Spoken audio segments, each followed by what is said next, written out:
অনেক সময় ডিনারে একঘেয়ে রুটি, সবজি, আলু ভাজা, ভাত, ডাল খেতে ইচ্ছা করে না।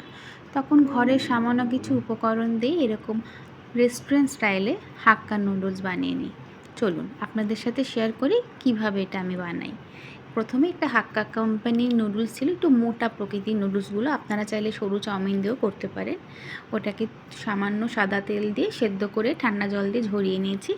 তারপর আমার ঘরে যা যা ভেজিটেবল ছিল, গাজর, ক্যাপসিকাম, অনিয়ন, এইগুলো কুচো করে নিয়েছি। এখানে ক্যাবেজ কুচি দিতে পারেন বা নানা রকমের যে কালারফুল বেল পেপার পাওয়া যায়, yellow bell paper, red bell paper দিলেও খুব কালারফুল হয় দেখতে। মাশরুম দিতে পারেন, তো আরও ভালো হবে। যত ভেজিটেবল পড়বে তত হেলদিও হবে, জিনিসটা ভালোও লাগবে।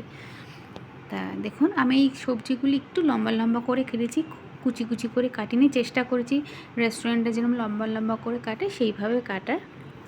যাই হোক, তারপর অন্যদিকে একটা বলে অল্প কিছুটা চিকেনের বোনলেস চিকেন নিয়েছি, আর অল্প আদা রসুন পেস্ট, একটু রসুন পেস্ট, 1 চামচ ভিনিগার, আর একটু সামান্য চিলি ফ্লেক্স আর সোয়া সস দিয়ে একটু ম্যারিনেট করে ঢাকা দিয়ে ফ্রিজে রেখে দিয়েছি বেশ 1 ঘন্টা। পরিমাণ মতো লবণ দিয়ে আর একটু সামান্য 1 চামচ কর্নফ্লাওয়ার অথবা ময়দা, এখানে আটার ব্যবহার করবেন না, খেতে ভালো লাগবে না।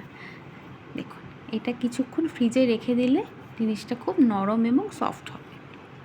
তারপর সামান্য সাদা তেলে চিকেনের এই পিসগুলো ভেজে নিয়েছি। এগুলো শুধু শুধু চায়ের সাথে খেতেও ভীষণ ভালো লাগে পকোড়া হিসেবে। একদিন আপনাদের সাথে চিকেন পকোড়া রেসিপি শেয়ার করব।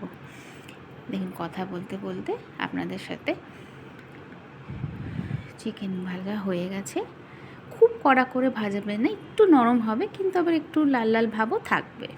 আবারও এখানে দুটো ডিম ফাটিয়ে নিয়েছি। আপনারা চাইলে ডিম আশা করি হাক্কা নুডলসে ডিমটা সবাই খায়, অনেকে চিংড়ি মাছও দেয়। আমার কাছে চিংড়ি মাছ অ্যাভেলেবেল ছিল না, তাই চিংড়ি মাছ দিইনি, আমি চিকেন আর ডিম দিয়েই করেছি।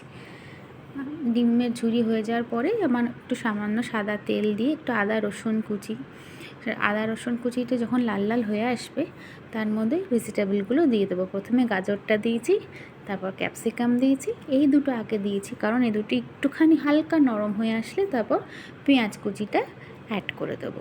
খেয়াল রাখতে হবে খুব নরম করে ভাজা যাবে না, একটু ক্রাঞ্চি ভাব থাকবে সেরকমভাবেই করতে হবে। দেখুন, আমি কিন্তু খুব নরম করে ভাজিনি।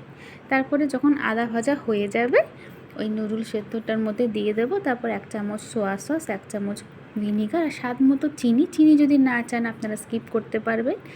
আমি একটু গোলমরিচ গুঁড়ো দিয়েছি কারণ আমি লঙ্কার কোনো ব্যবহার করি না। আপনারা যদি ঝাল খেতে পছন্দ করেন লঙ্কা কুচি দিতে পারবেন, তাহলে খুব ভালো লাগবে স্বাদটা।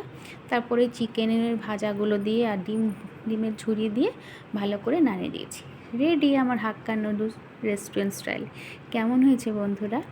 মন্দ হয় না বলুন? মাঝে মাঝে ডিনারে যদি এরকম হয়, আর সাথে যদি চিলি চিকেন থাকে, চিলি চিকেনের রেসিপি খুব শিগগিরই আসছে। ধন্যবাদ।